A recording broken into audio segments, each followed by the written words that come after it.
जिसकी दृष्टि भगवान पर होती है उसका हृदय बलवान होता है। गीता में बताया गया है कि अर्जुन कौरव सेना को देखकर किसी के पास न जाकर हाथ में धनुष उठाते हैं। गीता का पहले अध्याय का 20वां श्लोक। पर दुर्योधन पांडव सेना को देखकर द्रोणाचार्य के पास जाता है और उनसे पांडवों की व्यूह रचना युक्त सेना को देखने के लिए कहता है। इससे सिद्ध होता है कि दुर्योधन के हृदय में भय बैठा हुआ है।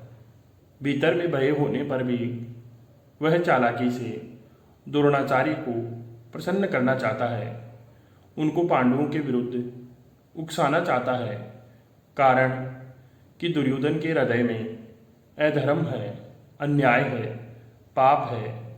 अन्यायी पापी व्यक्ति कभी निर्भय और सुख शांति से नहीं रह सकता, यह नियम है। परंतु अर्जुन के भीतर धर्म है, न्याय है, इसलिए अर्जुन के भीतर अपना स्वार्थ सिद्ध करने के लिए चालाकी की नहीं है, भय नहीं है, किंतु उत्साह है, वीरता। तभी तो वे वीरता में आकर सेना निरीक्षण करने के लिए भगवान को आज्ञा देते हैं कि हे अच्युते, दोनों सेनाओं के मध्य में मेरे रथ को खड़ा कर दीजिए। इसका तात्पर्य है कि जिसके भीतर नाशवान धन संपत्ति आदि का आश्रय है, आदर है, और जिसके भीतर अधर्म है, अन्याय है, दुर्भाव है, उसके भीतर वास्तविक बल नहीं होता। वह भीतर से खोखला होता है और वह कभी निर्भय नहीं होता। परंतु जिसके भीतर अपने धर्म का पालन है और भगवान का आश्रय है, वह कभी भयभीत नहीं होता।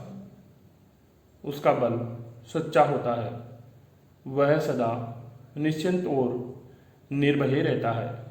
अतः अपना कल्याण चाहने वाले साधकों को अधर्म, अन्याय आदि का सर्वथा त्याग करके और एकमात्र भगवान का आश्रय लेकर भगवत प्रियर्थ अपने धर्म का अनुष्ठान करना चाहिए। भौतिक संपत्ति को महत्व देकर और संयोगजन्य सुख के प्रलोभन में फंसकर कभी अधर्म का आश्रय नहीं लेना चाहिए, क्योंकि इन दोनों से मनुष्य का कभी हित नहीं होता, प्रत्युत अहित ही होता है।